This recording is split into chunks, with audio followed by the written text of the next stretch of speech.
we can beat these guys. Come on now. We got to keep playing well because Philadelphia's got a schedule coming up of, I mean, it's like Murderer's Row if I remember correctly. Pulling it up right now. They're off week 10, Yep. and Jalen Hurts said the bye couldn't have come at a better time. He needs banged it. up his knee yesterday, even though they won't acknowledge he's injured. Everybody knows he is, but he's fine. He didn't even miss a play when he banged it up. They come out of the bye Monday night, week 11, just 3 days before Thanksgiving.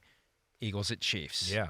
That's going to be a tough one. Right. They've got the Bills that come to town next, and then the San Francisco 49ers. Right. So the 3 games they have between now and the rematch, a hell of a lot harder than the 4 games the Cowboys have.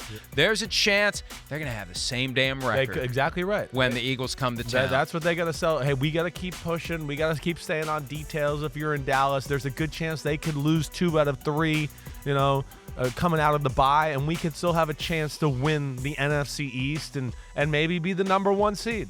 And I think that's where the game will go a long way for Dallas and their belief in that way. This will be an easy one for McCarthy to sell to his team today. When it comes Eagle week again, that, hey, we're just as good as them. We can play with them. We made some mistakes in this football game. It was there to be had, and we'll see if they can ride that momentum. We know they're still an extremely talented football team. The problem with Dallas, to me, is just that when they don't play with a lead, can they win games a little bit? They're kind of the bullies in the schoolyard. When they get a lead and they're up and everything's going good, they will steamroll and kick your ass right off the football field. But when the bullies get hit in the face once or twice back, it just seems like they can't, win those type of football games, for lack of a better way to say it. And I think that's, something to look at with the Cowboys as we go forward. 11 straight wins at home, playing on that faster track, even though players prefer grass. The Cowboys' defense is better at home on the fake grass at AT&T Stadium, and they beat the hell out of you. They get up by a couple of scores, they make you one-dimensional, and they just tee off on your quarterback once your quarterback is in pass-only mode. Right. That's what happens. Yes. And otherwise, it's a close game. It goes down to the wire, or they get their asses kicked like they did against the 49ers a few weeks ago. But they've come a long way. The world has changed dramatically since week 5. Definitely. We were talking about the Cowboys then. It was over. It was done. The 49ers are dominant. Now they've lost 3 in a row.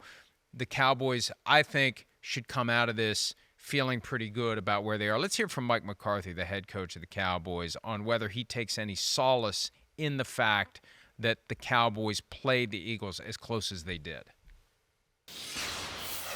I'll say this. I felt last week we kind of turned the corner. I'm a huge believer in you get what you put into it, whether it's life or in a game of football.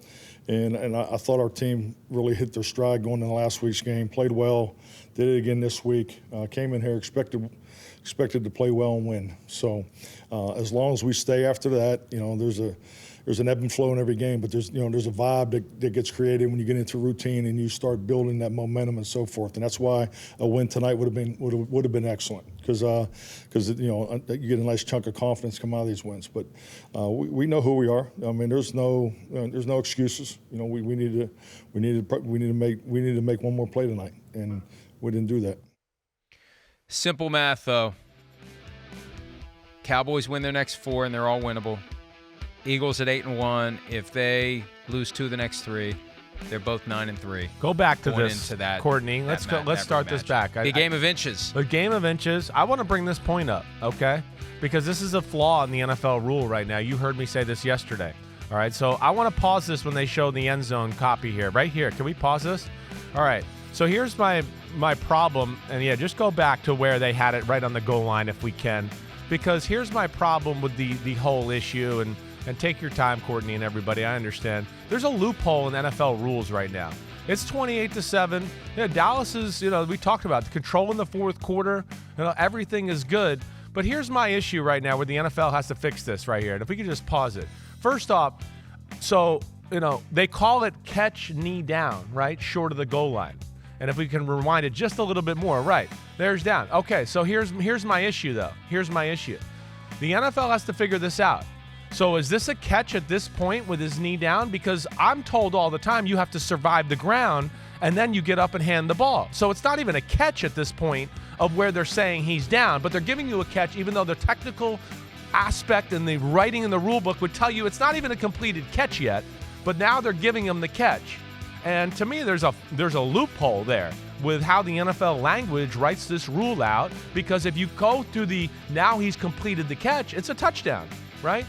Right? You understand? You're what I'm right. saying? No, you're right. Yeah. So if the catch isn't completed until he survives the act of hitting the ground and holds onto the ball, then it's a touchdown, because by the time he's landed on the ground and has caught the ball, he's in the end zone. Exactly right. It's not when you have the two hands on the ball and your knee down, because the catch isn't completed until you hit the ground and not drop it. They got to figure And when that you out. hit the ground, that's a good point. You made it last week with the Rashid Shaheed interception, and they gave him the catch, but wait a minute. The catch wasn't completed. The catch wasn't completed. He didn't survive the ground yet. The ball was stolen out of his hands. I remember a Ravens-Steelers game years ago. Santonio Holmes caught a ball in the end zone, and they shoved him out, and they said, well, it's over once he's got two hands on the ball and he's crossed the plane. It's over. It doesn't matter if he hits the ground.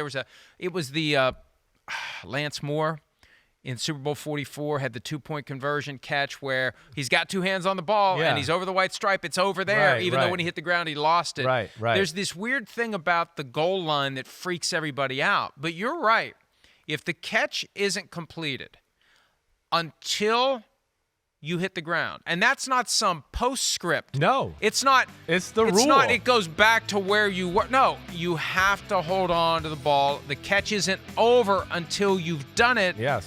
So you're not down until you've done it, and the spot isn't determined until you've done it. Completed it. It's a good point. Okay. I hate to admit you have a good point. Every now and then the sun shines on the dogs, you know what, and this was one of those moments. But yeah, this was of course, a huge play in the football game. 4th and goal. They end up coming up short. The defense does a great job. They pin Philly back there, and Philly has to punt the ball, and Dallas gets the ball in good field position. But yeah, it's just something, again, it's an odd rule, language, whatever you want to say, and it is a game of inches, as we know, and this one was really close. I mean, between that play right there and then, of course, them scoring to make it 28-23, and it looks like Dak Prescott's going to dive in and get the 2-point conversion and bring the game to a field goal lead by the Eagles, and he just steps out just as he starts to dive. Look, those are the disappointing moments for Dallas. We said this on Friday about George Pickens. I mean, if we're going to call him one of the best receivers in football, he's got to tap a toe on the way out of the end zone. Yeah. And if Dak Prescott is going to be lauded as one of the great quarterbacks in the NFL, you got to know where you are, and you got to know what you can get away with. You don't have to worry about North Korea in this moment. Yeah, you don't have to worry about losing possession of the ball into the end zone. You get the ball across that pylon to get your 2 points. Yeah, great you don't play step out. Here. You don't step out. You don't worry about the dive. You don't worry about the Derek Carr thing where he loses possession of the ball and it goes out of bounds. I think he did it against the Cowboys once. Yeah. You just get the ball over there. And, I mean, I know it's not easy, and we expect a lot from franchise quarterbacks. But you don't feel like Burrow or Allen or Mahomes would step out. You're gonna know where your body is in relation to the rest of the field, and you're going to get the ball across. Or you're going to fumble trying because it doesn't matter because they're not going to take the ball away from you. It's just the end of the try. Yeah, that's right. But either way, it was a valiant effort. I don't want to hear anything about Dak Prescott from anybody this morning or anybody around the NFL. He was the best player on the field at the game. I mean, the Cowboys don't stay in the game, don't do what they do. I know people are going to look at it and go, oh, he stepped out of bounds, and that's an issue. He was great. He hung in there. He was tough. He made a lot of plays moving in the pocket. He spread the ball around. I give him credit. And we'll see. Maybe Dallas can build some toughness and some culture off this and continue on an upward trajectory where they can knock off Philadelphia a few weeks down the road and see where it goes from there. I'm looking at the rule for the catch right now. Just get me curious. Yeah, right. A player who makes a catch may advance the ball if forward pass is complete or intercepted on the field of play at the sideline, blah, blah, blah.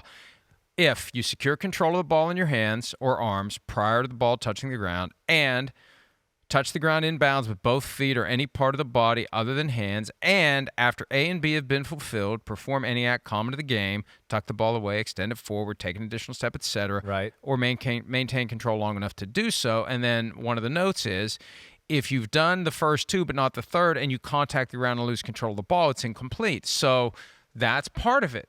If you're going to the ground, you have to maintain possession. You haven't completed the catch if you're going to the ground. Everywhere on the field is not a completed catch yet, but now all of a sudden we're going to get to the end zone and go, it's completed. And that makes no sense. Yeah, you're in the process of going to the ground. Just because you've got two hands on the ball and your knee is down short of the goal line does not make it a completed catch. It's not over until you've hit the ground and maintained possession. You're right. I mean, it's like if they throw the ball in the back of the end zone, the guy toe taps, then that's touchdown. Yeah. I don't care if the guy knocked him over and then he lost the ball on the way to the ground. That's too late. Hi, it's Mike Florio. Thanks for watching PFT on YouTube. Hit subscribe for the latest news and analysis from Pro Football Talk.